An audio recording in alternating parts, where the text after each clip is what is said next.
Hello दोस्तों, स्वागत है आपका हमारे YouTube चैनल में। तो देखिए, चर्चा चल रही थी भक्ति आंदोलन की, और कल हमने जो है चर्चा की थी शंकराचार्य की, और शंकराचार्य के बाद रामानुजाचार्य की चर्चा की थी।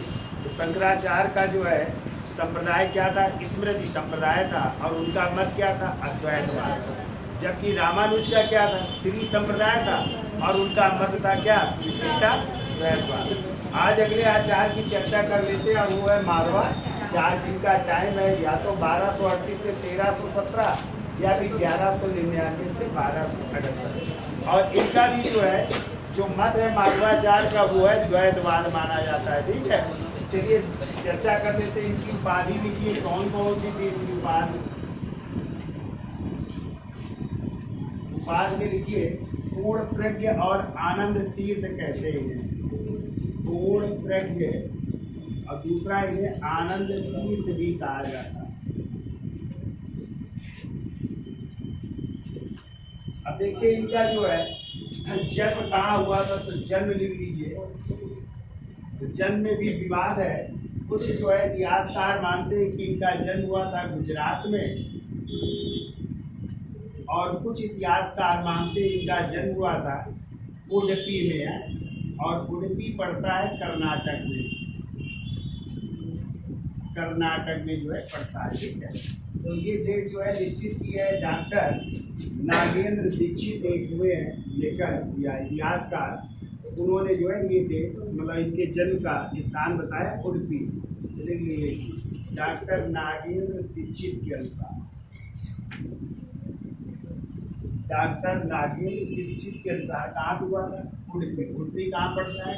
कर्नाटक। ठीक है, अब देखिए ये जो है वेदांत में पारंगत थे। ठीक है, वेदांत में पारंगत होने के कारण, और फिर इन्होंने संन्यास ले लिया। तो संन्यास लेने के कारण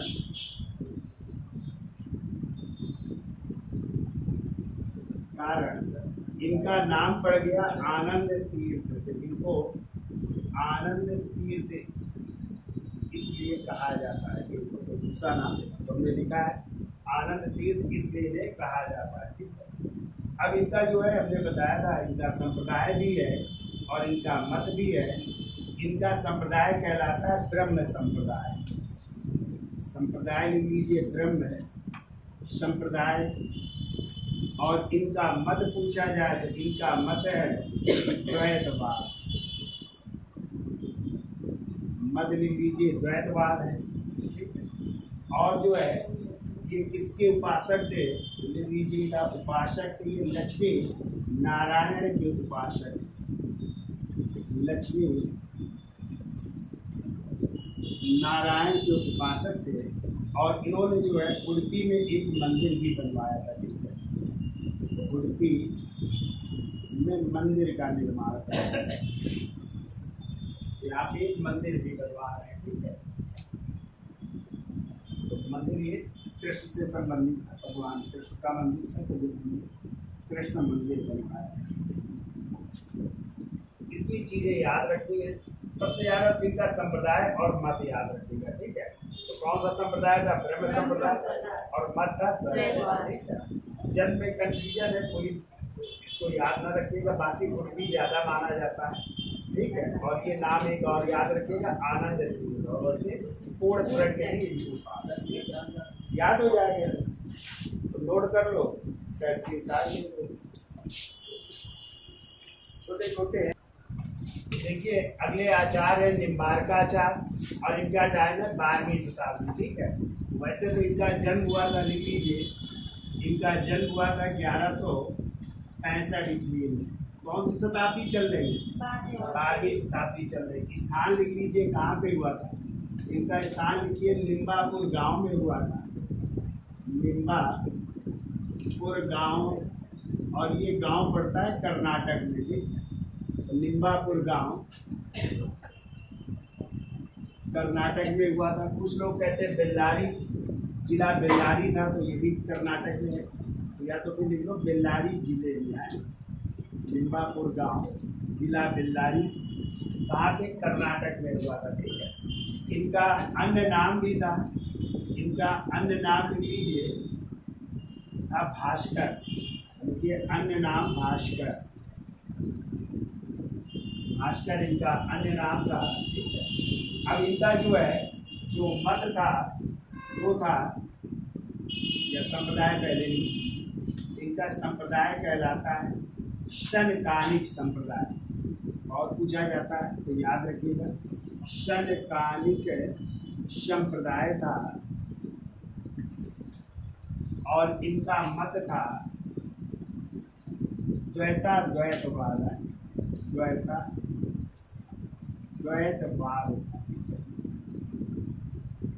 द्वैतवाद या इसी को कहते हैं भेदवाद भी कहते हैं, भेदवाद।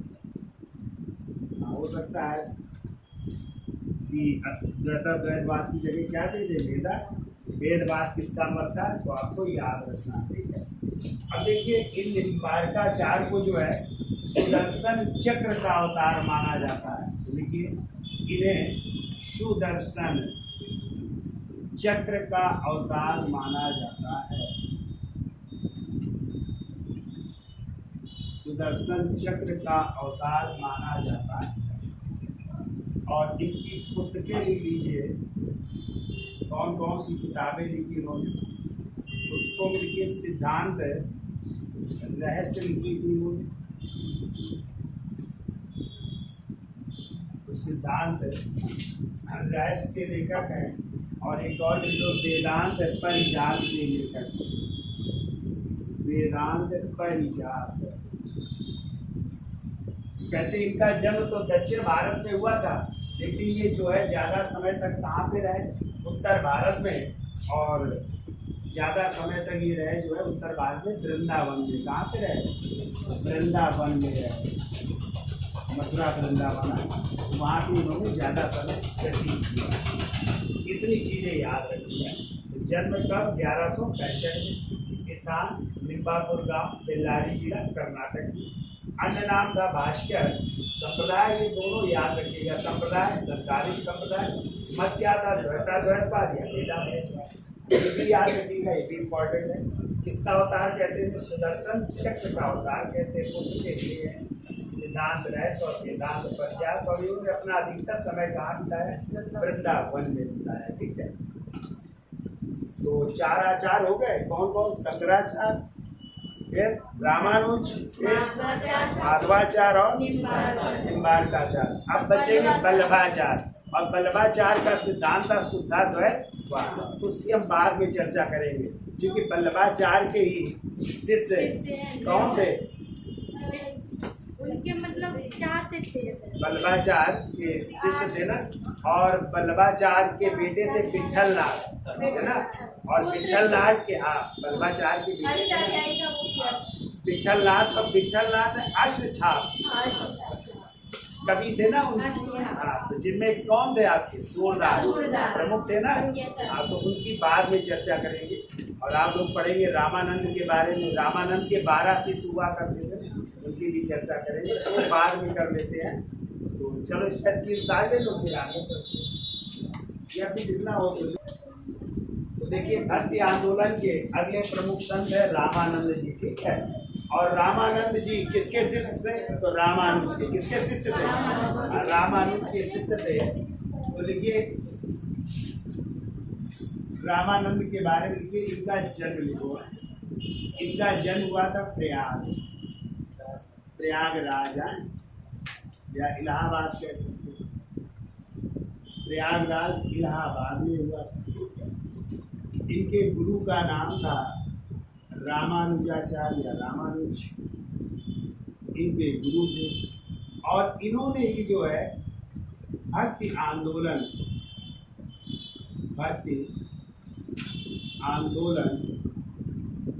को उत्तर से या दक्षिण से उत्तर लाने में, दक्षिण से उत्तर में लाने में मध्यस्थ की भूमिका निभाई। ठीक है, मध्यस्थ की भूमिका निभाई। यानी जो है भक्ति आंदोलन को कहाँ से, दक्षिण भारत से कहाँ लाए, उत्तर भारत लाए। यानी भक्ति आंदोलन के बीच किसका, सेतु का कार्य किया या मध्यस्थता का कार्य किया। ठीक है, तो सेतु का कार्य कर रहे हैं इस भक्ति आंदोलन को लाने के लिए। ठीक है, अब देखिए रामानंद के शिष्यों की संख्या जो है कितने थे, 12 शिष्य थे। शिष्यों की संख्या थी 12, जिसमें कौन थे, दो चार लिख लीजिए। कबीरदास जो क्या थे, जुलाहे थे ना, जुलाहा का काम होता था। हाँ, दूसरे जो है रैदास थे, रैदास या रविदास भी इनको कहते हैं। ठीक है, और ये मोची जाति थे, मोची का कार्य होता था। फिर देखो धन्ना, धन्ना क्या थे, ये किसान थे, किसान। सेना जो है, एक थे सेना, ये नाई का कार्य किया होता था। ठीक है, तो नाई थे। तो इस तरह ये 12 शिष्य थे। तो कबीरदास, रविदास, धन्ना, किसान, सेना, नाई, पीपा भी थे ना, पीपा, शगना भी थे, शगना, पीपा, शगना।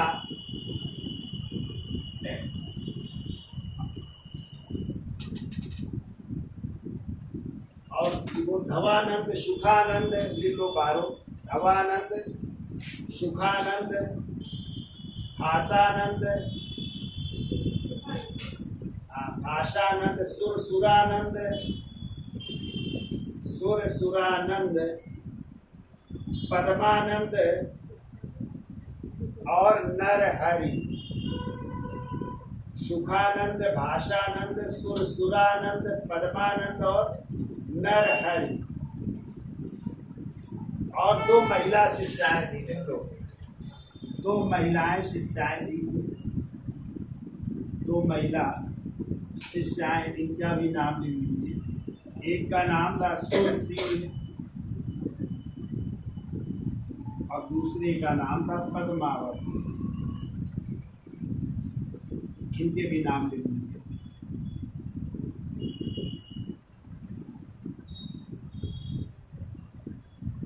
ठीक है, इन्होंने जो है हिंदी भाषा में उपदेश दिया। किस भाषा में, लिख लो, हिंदी भाषा में उपदेश दिया। और इनका जो संप्रदाय था वो बैरागी संघ कहलाता है। संप्रदाय लिख लो, बैरागी संघ,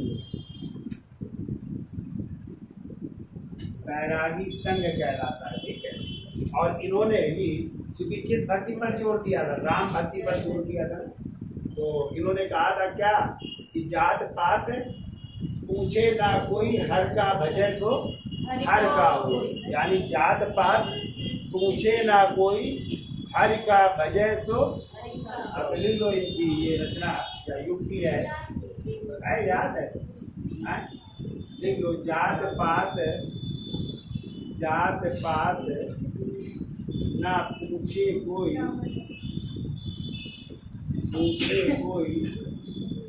हर का भजय जो हरि का।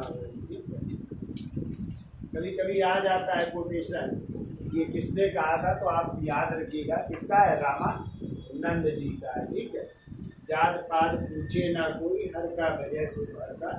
ठीक है, अब हम चर्चा कर लेते हैं इनके शिष्य किसकी, कबीर दास की चर्चा कर लेते हैं। इसका स्क्रीनशॉट ले लो, फिर आगे चलते हैं। तो देखिए अगले लिखिए, संत है कबीर दास और इनके जन्म की भी 2 वृत्त की भी देते हैं। एक 1440 से 1510, एक 1398 से 1518। तो देखिए कबीर जो है अरबी भाषा का शब्द है। जिन लोग कबीर अरबी भाषा का शब्द है और इसका अर्थ होता है महान। कबीर का अर्थ क्या होता है अरबी भाषा में महान होता है। ठीक है, अब देखिए पूछा जाता है ये किस दिल्ली सल्तनत के सुल्तान के समकालीन थे। बहुत बार पूछा गया क्वेश्चन। इस समय दिल्ली सल्तनत का सुल्तान कौन था? सिकंदर लोदी थे। ठीक है, तो ये सिकंदर लोदी के समकालीन थे। ये दिल्ली सल्तनत के सुल्तान, दिल्ली सल्तनत के सुल्तान सिकंदर लोदी के समकालीन थे। सिकंदर लोदी के समकालीन थे। बताइए सिकंदर लोदी ने कौन सा शहर बसाया था? कब बसाया था? 1500। और राजधानी कब बनाई? 1506 में राजधानी बनाई। ठीक है, क्या लिखा? ये सिकंदर लोदी के समकालीन थे और जो है हिंदू मुस्लिम एकता के हिमायती थे। हिंदू मुस्लिम एकता के हिमायती। अब इनकी रचना क्या है? इनकी रचना है विजय। विजय है, हाँ, और इसी के पाठ है साखी, शबद, रामायणी। रामायणी है कि रामायणी? ऐसे चलिए, साखी, शबद और रामायणी। ठीक है, और इनके अनुयायी जो है वो कबीर पंथी कहलाते हैं। लीजिए, अनुयायी कबीर पंथी कहलाते हैं। कबीर पंथी कहलाते हैं। ठीक है,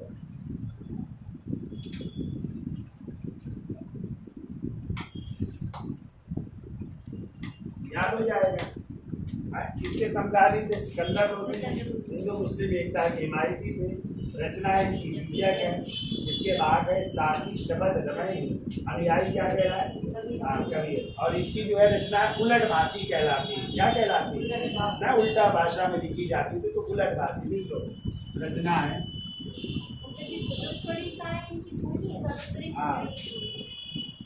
उलट भाषी है, उलट भाषी कहलाती है। या उल्टी कही गई युक्तियां नहीं कह सकते हैं। उलट भाषी मतलब क्या होगी? उल्टी कही गई युक्तियां, कही गई युक्तियां कहलाती।